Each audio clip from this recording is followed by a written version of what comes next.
who said something about the importance of church. And he was trying to defend, obviously, trying to defend his choice not to go to church. And he was basically saying that it's more biblical to have a home church. Have church at home. I'm like, I was fighting against my fingers because they wanted to start preaching to them, but it wasn't my place. I left them alone. Anyway, yeah, there's a lot of professing Christians, a lot of professing missionaries. Do I think every man who calls himself a missionary and wants to go to the field is truly called? No. There's a lot of people that are not. And so there's a lot of them that they can be eliminated by their attitude. And they just have a bad attitude. And so I don't want to invest in someone who's got a problem like that. All right? I think you said a lot of missionaries don't want to deal with churches, and a lot of churches don't want to deal with missionaries. So it's a bad thing to start with. It is. Yeah, we were talking about that too today, me and Brother Williams. We talked a lot. But we were talking about how to get churches involved again, because so many, there's been a bitter taste left in their mouths because of mission boards and missionaries. And he's like, working on trying. And he said more and more, his experience, and I can say the same thing, my experience is there are more and more churches leaning more towards where we are, that we want to eliminate the use of boards. We just want to support missionaries straight through their churches, because to me it gives vitality to the churches that are sending them. It gives them more to do. I mean, think about it. Most churches, they meet Sunday morning, Sunday night, Wednesday night. And if they don't have any other ministry to do than that, they're going to die on the vine. And now a lot of those churches are dropping Wednesday night or Sunday night or both. So they need work. They need to roll their sleeves back up and get to work again. Entering checks for missionaries and writing texts to missionaries and helping missionaries. They need to do that again. I'm excited that I heard Brother John Love is planning a trip to go see Adam in the fall. So that's cool. It's exciting. So I think more of our people ought to go see a missionary. I think it'd be a great thing to do. But here on page 120 at the top, first full paragraph, he says about halfway through, the number of countries that welcome regular missionaries will probably continue to decline until the return of Christ. The number of creative access, or so-called closed countries, are increasing rapidly with the spread of Islam and the growth of religious intolerance around the world. So while the tent-making model is not necessarily effective or correct in raising funds to go to the field, it might be helpful to get into the field. We have a missionary there's missionaries to China that do that. They use that means. We have a missionary to North Korea doing that. And so there's ways that you can get into countries by having some form of a job there. But while you're there, you can be witnessing and helping people. Showing them the Bible. Then he goes into the ideal independent Baptist model. And so there's some things that I agree with in this and some things that I disagree with. And so we're going to get into that next week a little bit and talk about his ideal. And basically, in a nutshell, you guys have read this. So basically, in a nutshell, what he's saying is, instead of a church like us supporting 80 missionaries at $90 each, we should be supporting 8 missionaries or 5 missionaries at $800 or $1,000 apiece. That's his idea. That way, you can still fulfill the Great Commission, letting churches help.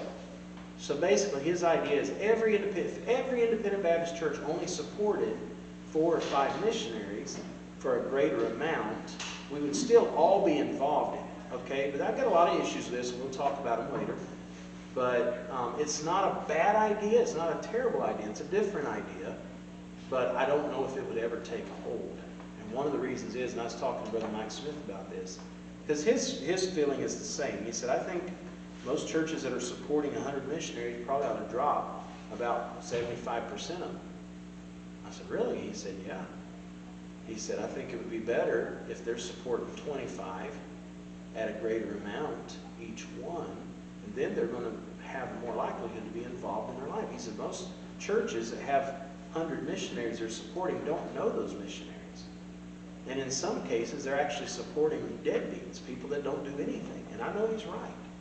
Because a lot of churches never review their missions giving. They never look at these missionaries, review them, and say, what are they doing? Contacting them, talking with them. They never do that. Don't they send mission letters, updates? Some do, and they should. But that's one thing Wendy does, and I used to try, but it's hard to do because you got 1,000 things as a pastor you're trying to do every week. But one thing Wendy does is keeps an eye on our missionaries' letters, and when a missionary doesn't send a letter over a period of 6 or 7 months, she lets me know. Then I can contact their church and say, what's going on? We haven't gotten a letter from them in a while. In most cases, somehow we got dropped from their giving or their sending list. And so they had letters, but they just weren't getting to us. So they would mail us and say, oh, we're so sorry, and their church home would say, we'll send you back letters. So we get 6 or 8 letters. But in some cases, they'd say, we're sorry, he hasn't given a letter in a while. And so then, by the way, this could be Adam's problem, because I have to now and then look and say, Adam, you haven't written a letter in 3 or 4 months. You know, it's easy to do. As a missionary, you're dealing with family, you're dealing with culture, you're dealing with your finances, you're dealing with everything you can think of, plus a ministry. The last thing you're thinking about is sitting down and writing a letter to churches back home and telling them how things are going. And when you do think of it, you've already let 3 or 4 months pass. So it's hard. It's a very difficult thing. I don't criticize missionaries harshly for that. They need to figure out a way to fix it, but a lot of times missionaries do become lax in sending letters, okay? Anyway, so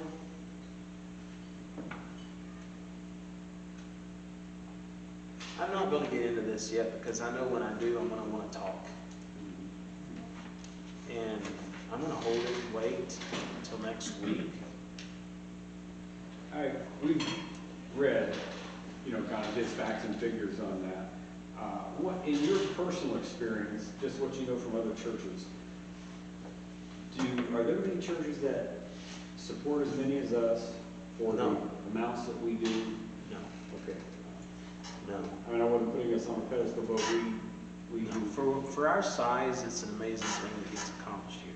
Lehigh Valley Baptist, for example, they probably run 300, 400 on a regular basis on Sunday, but they support only 25 or so. And I'm just guessing.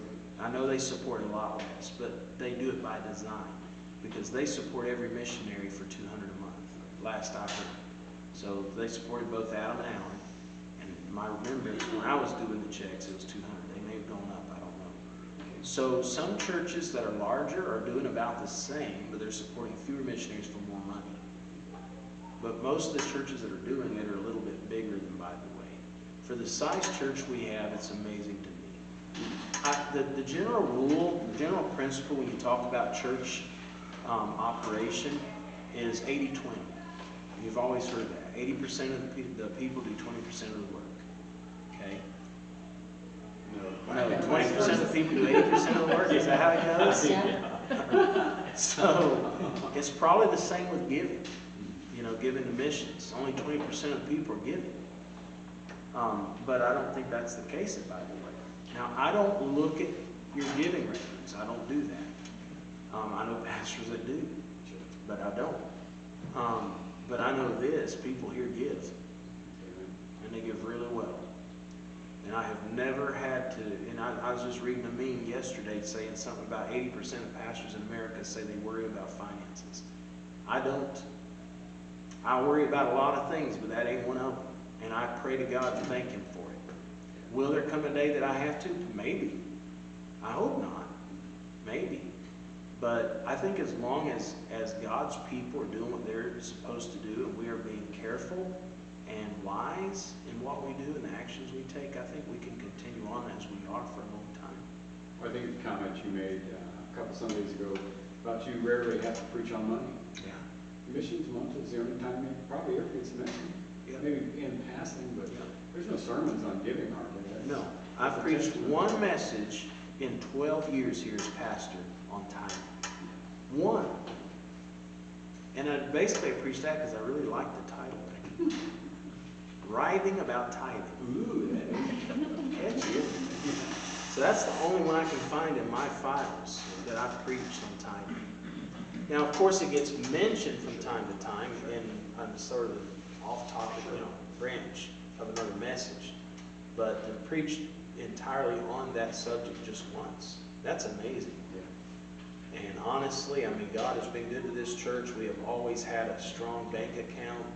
And at one point, we had almost $200,000 in our savings account before we built the building and did the parking lot. But there's still a good chunk in that account to back up. If something goes wrong or something breaks, we can fix it without having to worry. So we've been wise. I think our men are really smart, and our ladies too, and they give well. So God's been really good to us so far. And again, I think what Miss Patty said is absolutely true. If we continue to focus on missions and we give the missions the way we have over the past 40 years, we're going to continue to see success. Because God blesses it. Amen? Amen. Any questions or comments? Yes? When I was going to Landmark, I was double tithing. And because I had a husband to support me, I could afford it. And one tithe went to the church and one went to missions. And then I went in the back and I counted up all the missionaries and how much they were given. And I looked at the weekly report about the amount of money that was given by the congregation as a whole for missions, targeted to missions. And they only supported 40 missionaries at $100. How big was the church at that point? Several thousand. Yeah. And my question with them, and I was told to keep my mouth shut, is where is that other money going?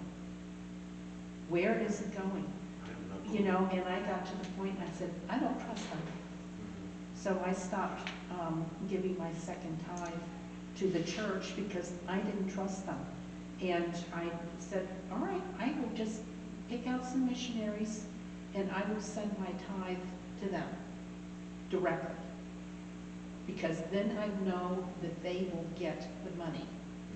Because I didn't trust the church from then on. When I went back there and I counted up 40 missionaries at $100 a month, that's $4,000, and they were getting like $7,000, $8,000 a week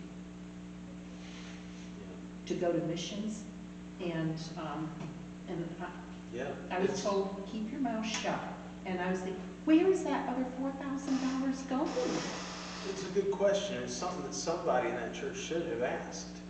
Well, I was told to shut I up. would be scared to death. I know it's happened in several churches around here where if it was found out that there was embezzlement going on, that would scare me to death. Well, I was mad. I don't have the guts to do it, honestly. I'm scared to death of it. That's God's money. That's right. And I just questioned whether that money was actually getting to the missionaries that I gave. Because that was a sacrifice for me to double tithe. There's plenty of other things I could have been doing. You're up to no good, I can tell. So, I just picked some missionary friends and I gave the money to them because I knew they needed it for one thing, and I knew that they would get it. Well, and that's why we publish reports and hang them up so that people can see them. Well, it just gave And me a bad anybody in the taste. church, it's in our Constitution bylaws, anybody in the church that requests it will get a copy of the financial reports. It's that easy. And I don't know if most churches don't do that. Well, they didn't. So I know somebody told me that when they went to Twinbrook, they went and specifically asked for a financial statement. They told them to jump in the lake. Oh, yeah. We had a celebrity athlete. I can't remember if he was baseball or football, and he gave the church a very large amount of money specifically for their Christian school. And one of the men in the church asked the pastor, well, what happened to that money? And the pastor says, it's none of your business. It is their business. And that's what he said. Oh, he says, It's always the church's business. He says, I think it is our But, business. I don't know much about that church, honestly. I don't. Well, you're lucky. But there's, throughout history of churches and the ones that I've had to deal with, so many of them are off on a lot of their doctrinal things, and they don't, when You don't look at the body as the authority. You look at the pastor as the authority, that's a problem. The body is to follow the pastor as long as he follows the Lord, but Jesus is the head. And so a lot of times I think that pastors feel like they are the boss of everything, and they do what they want to do, and nobody's to question them. That's not the case. Now, if they have a problem, you're to do it respectfully. You're not to stand up in a church service and confront the pastor after you've not gone to him in person privately. You know what I'm saying? There's a way to go about doing it, but it needs to be done. I So- never confronted anybody, I just, No, it's not really your place. It's one of those men should have, but they just didn't have the courage or care. Well, at the time, my husband wasn't even saved, so I didn't even tell him, because that would have been a bad testimony to him. But I mean, if you can do the addition in your head and figure out, we're taking in a whole lot more than we're putting out, why didn't other people make that connection? I don't know. I don't know. Maybe they just never went Well, back there and I'm found just out. thankful that it didn't put such bitterness in your heart that you jumped out altogether. Because that's what's happened to way too many people. A lot of people today, you ask them, why aren't you in church? Well, they're a bunch of thieves, or, you know, they always want money. That's all they're about, is making money. That's why. So you've kept a heart that's in tune with the Lord. You've kept trying to follow Him and seek Him, and He's led you to where you are. That's commendable. That's a good thing. Well, I just wasn't going to abandon missionaries, No. just because they were crooks. And I think that's what strengthens that individual support model, is because so many people say, well, look, the churches are doing this or doing that. Well, not all churches are doing that. There's some good churches out there that are doing really well. There's a lot of different philosophies and manners that they do things. For example, some churches, we get support for Adam and Kelly. In some churches, it'll be 1 week, or 1 month, it'll be $25 we get. The next month, it'll be $45. The next month, it'll be $30. The next month, it might be $60. You just never know. I called them and said, well, how do you figure out what you're sending? You know, it'd be a whole lot more helpful for them to budget if they knew exactly what they were going to get. They said, we just take whatever money comes in for the month and we divide it equally amongst all the missionaries and send it. And I said, well, that sounds like a good, easy way to do it, but it's a lot easier to budget if you know what you're getting, you know. So I told Adam, he said, how do I budget? I said, just leave them out of your budget. Just count that as extra cash, like petty cash. Just don't even use that in your budget. So, and then others, they send one check for the year. So they might support you $50 a month, but they'll send that in one check at the beginning of the year. So that happens too. So you've got to figure out how to do all that. How are you going to budget that and make that last the entire year? Because most of us that are living on a weekly or bi-weekly paycheck, you know, we know what we can spend and what we can't spend. But when you're getting it that way, it's hard to know. So you've got to be very careful. So it's difficult. It's not always easy. Anything else before we dismiss? Brother Wiggins, you pray for us, sir? Dear Heavenly Father, Lord, thank you for bringing us here tonight. Lord, thank you for this missions class, Lord, and the one before. Lord, since I've been saved, we've always done it this. I've always seen a church that's done it this way, and thankful for that, Lord.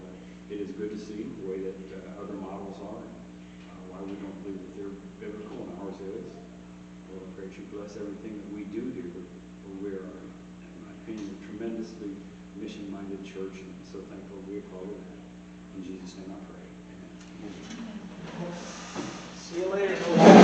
Bye.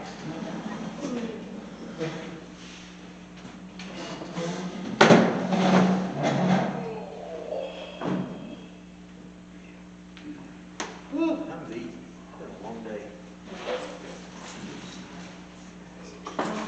I'll text you a question that I have Okay. about the sermon